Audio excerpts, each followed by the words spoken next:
What's up, Trainiacs? After many delayed, troublesome flights, we are back from Half-Ironman Coeur d'Alene, and a lot of you are saying how much I killed the run. Now, if you want to say that I killed the run, we'll say that I killed the run. But what I'm here to say is that you can kill the run.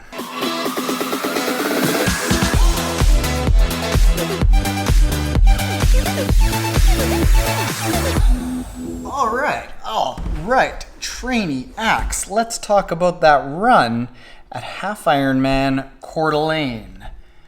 We're going to analyze some data here, all right? So just got back from Half-Ironman Coeur d'Alene, and it was hands down the best run in a race that I've ever done.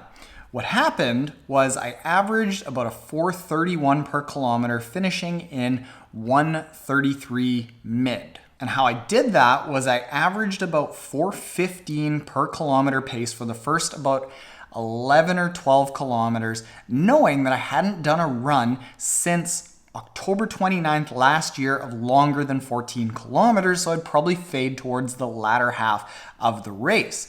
That said, I went out hard, I faded towards the back half of the race, still did the fastest half marathon in a race that I've ever done. And that's with the least run training that I've ever done, the shortest long runs that I've ever done, the least total running time on average per week that I've ever done. So all these messages are coming in with people saying like, holy smokes, you killed that run, how do I do it? Let's talk about that. I want to give you some context first. So here, we're looking at 3 half-Ironmans that I've done in the last 15 months or so. Blue line is Campeche, the red line is Austin, the yellow line is Coeur d'Alene. The first point here is my overall placing. In Coeur d'Alene, I was 65th overall. In Campeche, I was 88th overall. In Austin, I was 98th overall. The next point is the placing that I was at overall in each distance. So I had in Austin, the 96th fastest swim. In Campeche, the 125th fastest swim. In Coeur d'Alene, the 140th fastest swim. Campeche, I had the 60th fastest bike. In Coeur d'Alene, I had the 125th fastest bike. In Austin, I had the 155th fastest bike. But the run overall, in Coeur d'Alene, the 65th fastest run. In Campeche, the 88th fastest run. And in Austin, the 122nd fastest run. There's really not a lot to see. There's nothing in here that is a serious trend that I'm like a very good swimmer or a very good runner and not a good biker, or a very good biker and not a good runner. It's kind of all over the map. Historically, I've been sort of average at all of them, and that has placed me fairly high. But here's what's telling. This is the times in each of the races. You can see with the swim, I haven't really improved a ton. With the bike, I improved slightly, but with the run, I improved quite a bit. And if we look at the actual times, the times that I have had come down. The time that I ran in Campeche was 1:44.54. The time that I ran in Austin was 1:36.28. And the time that I ran in Coeur d'Alene was 1:33.53. Fastest overall. How did I do it? Here we've got pictures. What you're going to notice is that in Coeur d'Alene, I was the lightest. And you'll say, well, Taren, of course you are going to be running better because you are a lot lighter. But as a matter of fact, I was within about 3 pounds of the same body weight at each of these. I'm about 158 right now. I've got a little bit better body composition, as you would have seen from several shirtless photos from here in the Pain Cave.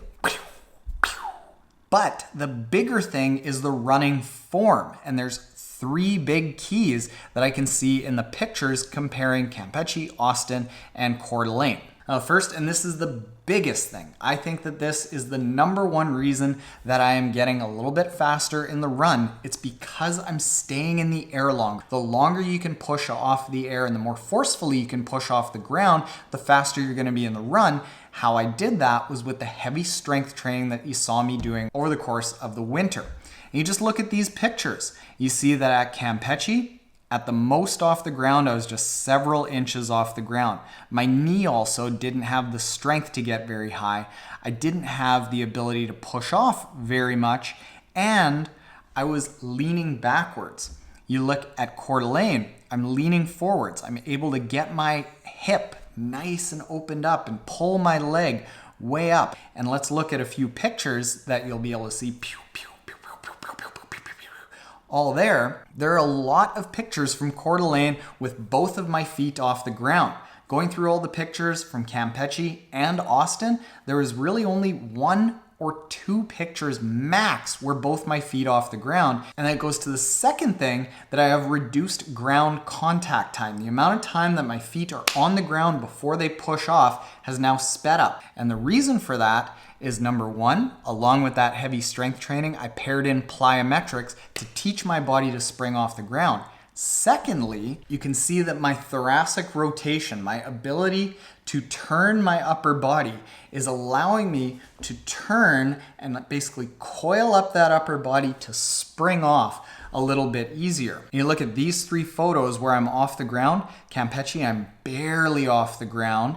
In Austin, I'm a little bit further. In Coeur d'Alene, I'm well off the ground, and you can see that I'm already turning, and it's a much more powerful looking turn. But in addition to that, that's the third thing, is that I have better form overall. You see that I've got better form because I'm leaning forward, I'm engaging my glutes more. You also see in this photo that my hands are tucked in closer to my body and my elbows are tucked in. You see it flaring a little bit right there. But overall, you look at this right elbow, it's nice and tucked in. Hand is nice and close to the body. And that's a factor of me focusing on form-based running. Instead of just going out and running mile after mile, I'm instead focusing on running well as opposed to running far. If the pictures aren't convincing enough to you, we'll show some of the footage right now. At Austin, it was clear that I was kind of struggling off the ground. I wasn't leaned forward. It didn't look like a powerful running style. In Coeur d'Alene, it looked springy, it looked quick, it looked like I was able to get up off the ground a lot easier, and this is all with running way less than I ever have. So how do you do it? Well, it's those 3 things that I talk about. Number 1, you got to be powerful, and that's with a really good strength program. Number 2, you got to be springy, and you got to be able to get off the ground and have reduced ground contact time, and that is with doing mobility exercise, with precision strength, with running drills that we're doing. And then number 3, you got to have good form. So that's doing a workout that is not necessarily based on time, based on form, and having triggers within your workout that are prescribed to get you to focus on good form. And with that, you could potentially do what I did, run less, so be less prone to injury, but still run faster. And all of that is to say that these are the things that are going to be included in the Team TRAINIAC training platform. I'm a big believer. Coeur d'Alene was a huge test to see if it would work, and it worked. If you aren't yet subscribed, hit the subscribe button below to stay tuned for more Team TRAINIAC training platform news. You can run very well without just punishing yourself and without saying, well, you know, I'm just not born to be a good runner. Here's what we'll do. Over here and here are some of the videos that incorporate a few of the things that we talked about, and in the description below we'll have a whole bunch of links. And now I am going to go inside and mope on the couch because, as you can see, construction continued, and I stepped on a nail earlier today. How's that for helping your running form? Later, Trainiacs.